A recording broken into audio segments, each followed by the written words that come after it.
Gerrit Diek, 90 jaar. Als jongen van 18 zoer in die tijd bij het spoor onder het werk.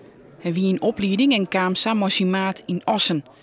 Op het station daar waren Joodse mensen op transport zet.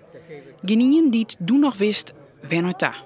Die matten in hun het wel veel dat ze ergens naar Duitsland komen. Maar dat ze naar zulke kampen komen,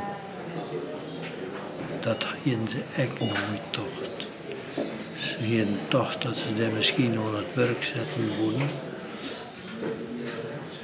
Ja. In het Modelspoormuseum in Snits is het zuiver een beetje een reunie. Hij weet nog goed dat Diek door het ruutje sprong van het huisje, doet er vast ziet op het politiebureau. Letter maakt Diek onderdoeken in Snits. En Diek die denkt waarom om de vreselijke tijd van de oorlog.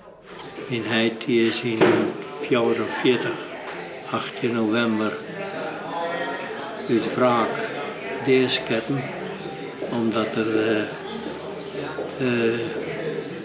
speakers strooid werden op de straten, op plak waar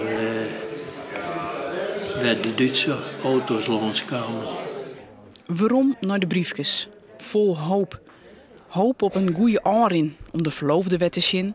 Groeten aan alle andere bekenden.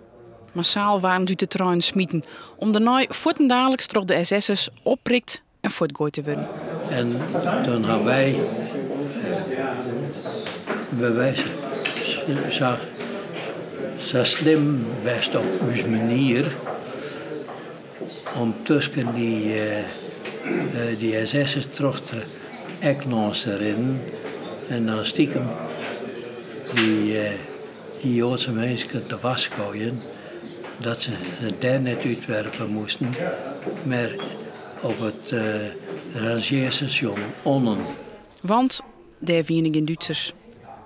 Op de weg van Anne Frank had al op verschillende plakken te zien West. Snits is de laatste locatie. Hij maakt het indruk om september nog te zien.